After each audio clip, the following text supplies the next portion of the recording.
O ar na sala de reuniões era pesado, o silêncio predatório que antecede a tempestade. Helena, com seus saltos, quebrou a tensão. Henrique, a voz dele, carregada de irritação, ecoou. O que você está fazendo aqui? Um sorriso frio, quase cruel, surgiu nos lábios de Helena. O único confuso aqui é você, Henrique. Levante-se. Você está sentado na minha cadeira. Ela deslizou um documento pela mesa. Contrato de doação irrevogável, 2015. 51% das ações com direito a voto. Eu sou a acionista majoritária. O terror invadiu o rosto de Henrique. O império que ele construiu com suas mentiras estava desmoronando diante de seus olhos. Você já olhou para a pessoa que dorme ao seu lado e se perguntou do que ela seria capaz por pura ganância? Não estou falando de um troco esquecido na carteira ou de uma pequena mentira sobre onde esteve na noite passada. Estou falando de milhões. Estou falando de uma vida inteira de sacrifícios, memórias e parcerias sendo empacotadas a sangue frio e vendidas para financiar o luxo de uma amante 20 anos mais nova.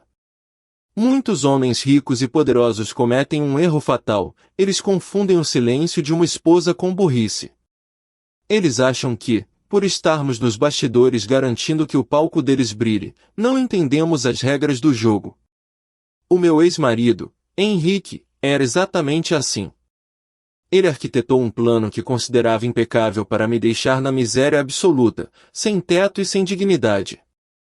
Só havia um pequeno detalhe que ele, cegado pela própria arrogância colossal, esqueceu. E esse detalhe seria a corda com a qual ele mesmo se enforcaria. Durante 15 anos, eu fui a definição exata do que a alta sociedade chama de esposa âncora. Quando conheci Henrique, ele não tinha ternos italianos nem motorista particular.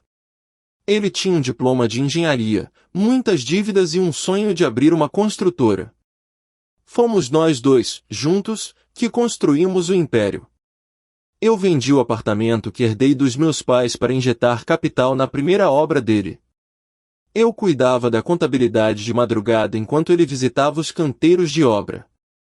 Mas o dinheiro muda as pessoas. Quando os primeiros milhões entraram, Henrique começou a reescrever a nossa história. Na narrativa dele, ele era o gênio solitário. Eu fui lentamente rebaixada ao papel de organizadora de eventos de luxo. Naquele jantar, diante de 5 investidores, eu tentei opinar sobre uma fusão. Henrique sorriu, tocou na minha mão com uma condescendência que me revirou o estômago e disse: Helena, querida, não canse sua cabeça com o mercado imobiliário. Por que você não vai ver se o chefe já terminou a sobremesa? Eu engoli a humilhação junto com um gole de vinho tinto.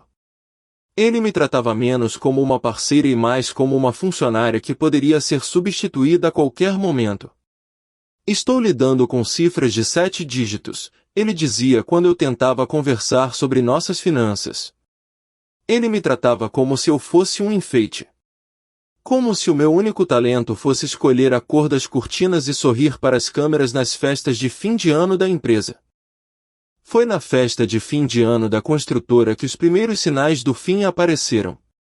Henrique estava radiante, cercado por diretores. E sempre ao lado dele, a um passo de distância, estava Isabela. Ela tinha 23 anos, tinha acabado de entrar no setor de marketing e olhava para o meu marido como se ele fosse um deus caminhando sobre a terra. O instinto de uma mulher raramente falha. Quando os vi conversando, aquele toque sutil no braço, a forma como ele inclinava a cabeça para ouvir o que ela dizia, eu soube. Naquela mesma noite, no carro voltando para casa, eu perguntei sobre ela. Henrique riu de forma exagerada. A Isabela? Pelo amor de Deus, Helena. Ela é uma criança. É apenas esforçada, tem futuro na empresa, mas é muito imatura. Você está vendo coisas onde não existe nada. Criança. Foi a palavra que ele usou. Meses depois, eu descobriria que essa criança estava ajudando meu marido a desenhar a minha ruína financeira. A descoberta definitiva não veio com marcas de batom na camisa ou um cheiro de perfume barato. Homens com o patrimônio do Henrique não cometem erros de principiante. A verdade veio porque o ego dele o deixou descuidado. Ele viajou para Dubai, supostamente para fechar um contrato de fornecimento de mármore para um novo resort. Eu fiquei em casa. Procurando a apólice de seguro da nossa casa de praia, abri a gaveta trancada do escritório dele. Lá no fundo, escondido sob velhos contratos, havia um tablet. Por um milagre, ou pura displicência de um homem que se achava intocável, o aparelho estava logado em um servidor de e-mail criptografado. Um endereço que eu nunca tinha visto. Comecei a rolar a caixa de entrada. Não eram mensagens românticas. Eram e-mails trocados com um escritório de advocacia fiduciária nas Ilhas Cayman. Meu coração parou de bater por alguns segundos. O ar fugiu dos meus pulmões. O anexo principal se chamava Projeto Vida Nova. Abri o arquivo. Era uma planilha detalhada, um passo a passo para me destruir legalmente. Passo 1. Drenar 80% da liquidez das nossas contas conjuntas para uma holding offshore, disfarçada de investimentos de alto risco. Passo 2. Forjar a minha assinatura para contrair uma hipoteca astronômica na mansão onde morávamos, usando um gerente de banco corrupto que ele tinha no bolso. Passo 3. Entrar com o divórcio alegando falência da empresa no Brasil, deixando-me com as dívidas milionárias da casa e absolutamente zero acesso ao capital. E lá estava. A criança esforçada não apenas seria a nova senhora da minha vida, como constava como beneficiária legal da holding que abrigaria todo o dinheiro que eu ajudei a construir.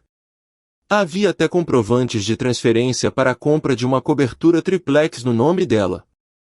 Enquanto eu escolhia as cortinas da nossa casa, Isabela estava escolhendo a cor do carro importado que Henrique compraria para ela com o meu dinheiro. Mas ele não imaginava que cada documento selava também o destino dele. Eu caí de joelhos no chão daquele escritório. Por 5, talvez 10 minutos, eu deixei a dor me consumir. A traição carnal dói no ego, mas a traição financeira?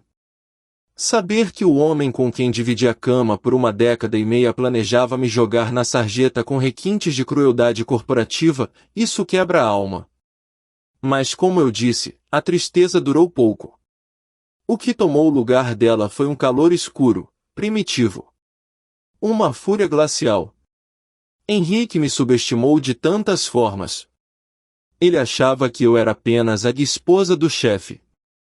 Mas o cérebro arrogante dele apagou um evento crucial do passado.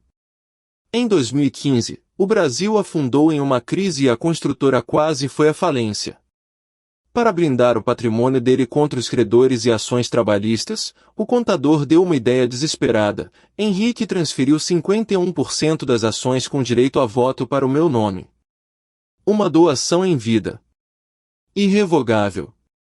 Quando a crise passou e a empresa voltou a faturar bilhões, Henrique, inebriado pelo próprio sucesso, simplesmente esqueceu de desfazer a manobra. Para ele, o papel era uma mera formalidade. Afinal, eu era a esposa submissa, a posse dele. Ele nunca imaginou que eu usaria aquilo. Perante a lei, eu não era a mulher que ele estava descartando. Eu era a dona do império dele. Sobreviver aos 30 dias seguintes foi a maior atuação da minha vida. Quando ele voltou de Dubai, eu o recebi com o prato favorito dele, um bordô envelhecido e o sorriso perfeito que ele esperava. Toda noite, eu me deitava ao lado do homem que estava cavando a minha cova. Eu ouvia a respiração dele no escuro e imaginava as engrenagens da cabeça dele trabalhando para me destruir. Mas durante o dia, enquanto ele brincava de CEO e levava Isabela para almoçar em restaurantes estrelados, eu estava no escritório dos advogados mais caros e impiedosos do país. Eu não contratei advogados de família. Eu contratei especialistas em fusões e aquisições, advogados corporativos com sangue nos olhos. Nós rastreamos cada centavo que ele moveu. Nós documentamos a fraude no banco. Eu não queria apenas o divórcio. Eu queria um massacre legal. O dia D finalmente chegou. O plano dele estava em movimento. Era uma sexta-feira chuvosa, às 10 da manhã. Henrique convocou o conselho de administração da construtora para anunciar o que ele chamava de reestruturação societária. Na cabeça dele, ele apresentaria a falsa falência técnica da empresa, prepararia o terreno para minha ruína e, ao final do dia, o oficial de justiça bateria na porta da minha casa com os papéis do divórcio e a notificação de despejo da hipoteca. Henrique estava no auge de sua ilusão de grandeza. E foi exatamente nesse momento que eu decidi puxar o tapete. Eu não estava usando meus tons pastéis de esposa submissa. O vermelho era um aviso. Caminhei a passos lentos pelo tapete felpudo da sala de reuniões. O barulho dos meus saltos era a única coisa que se ouvia. Helena? O que diabos você está fazendo aqui? Henrique disparou, a voz carregada de irritação. Ele tentou rir para os diretores, forçando naturalidade. Senhores, perdoem-me. Minha esposa deve estar confusa. Isabela, por favor, chame os seguranças do andar e acompanhe Helena até a saída. Eu sorri. Um sorriso frio, que não chegou aos meus olhos. Joguei a minha pasta de couro sobre o centro da mesa de vidro com um baque surdo. A Isabela pode ficar exatamente onde está, eu disse, minha voz ecoando nas paredes de vidro. Na verdade, Henrique, o único que está confuso aqui é você. Levante-se. Você está sentado na minha cadeira. Os diretores se entreolharam, chocados. Henrique riu, um som nervoso e agudo. Enlouqueceu de vez, Helena, ele zombou.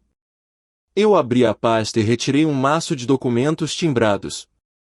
Deslizei os papéis pela mesa em direção aos diretores, e por último, joguei o contrato original de 2015 bem na frente de Henrique. Refresque sua memória, Henrique. Contrato de doação irrevogável, datado de 2015. 51% das ações com direito a voto da construtora. Eu sou a acionista majoritária desta empresa. O rosto de Henrique perdeu completamente a cor. Ele olhou do papel para Helena, o choque e o terror finalmente atingindo seus olhos. Ele tentou falar, mas a voz falha. Ele parece encolher dentro do terno Armani. Os diretores, homens implacáveis do mercado, rapidamente leram os documentos que meus advogados haviam distribuído. Não era apenas o contrato das ações. Era um dossiê completo. Extratos das Ilhas Cayman. A prova da fraude na hipoteca. E a assinatura de Isabela como laranja no esquema.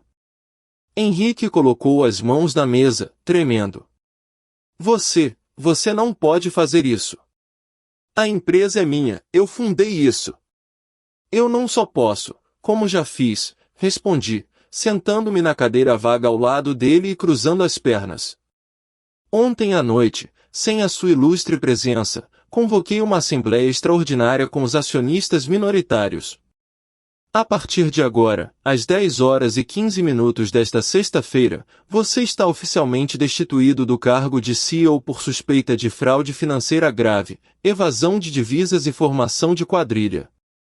O barulho da bandeja caindo acordou Isabela para a realidade. A amante que achava que seria a rainha percebeu, naquele segundo, que estava prestes a virar ré em um processo criminal. Ah, Isabela, já que tocou no assunto, eu disse, sem levantar a voz. Aquele gerente de banco corrupto que ia facilitar a hipoteca falsa? Ele não tem tanta lealdade ao Henrique quanto você. Diante da ameaça de prisão pela Polícia Federal às 6 da manhã de hoje, ele cantou como um pássaro. As contas offshore nas Cayman foram bloqueadas. A cobertura que ia ser sua está embargada pela justiça. Olhei no fundo dos olhos vazios do meu ex-marido. Você tentou me deixar com zero, Henrique. Planejou me deixar morando na rua para poder financiar a juventude da sua amante. Mas, Pelo visto, o único que vai sair deste prédio de mãos vazias, sem carro e sem cartão de crédito hoje, é você. Me virei para a estagiária em prantos no canto. Você pode ficar com ele, querida. Aproveite muito seu bilionário. Mas os cartões corporativos e Black foram cancelados pelo banco há exatos 10 minutos. Saí daquela sala e caminhei até o elevador privativo. Atrás de mim, eu ouvi os gritos desesperados dele, as cobranças dos diretores e o choro patético da garota que quis roubar a minha vida. Não olhei para trás nenhuma única vez. Quando as portas do elevador se fecharam, fechei os olhos, e pela primeira vez em meses, respirei profundamente. O ar tinha gosto de liberdade.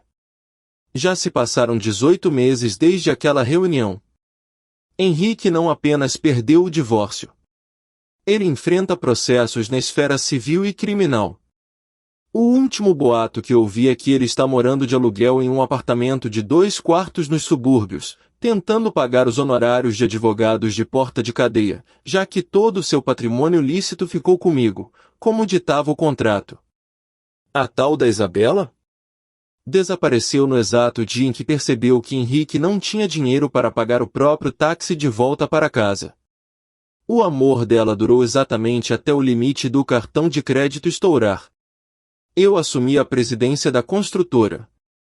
Limpei a diretoria de quem sabia do esquema, trouxe novos talentos, ironicamente, sob a minha gestão de uma esposa que não entende de negócios, o faturamento bateu recorde pelo 2º ano consecutivo. A verdade é que a lealdade é o presente mais raro e valioso que você pode oferecer a alguém. Mas a traição é a faísca perfeita para nos ensinar a queimar velhos impérios e construir reinos inabaláveis sobre as cinzas. E você que assistiu até aqui? Teria paciência de dormir 30 dias ao lado do inimigo para garantir a ruína dele, ou teria explodido na hora que encontrou o tablet? Conta a sua estratégia nos comentários. Não esquece de deixar aquele like e se inscrever nas Crônicas da Traição. Afinal, as sombras sempre escondem as melhores histórias.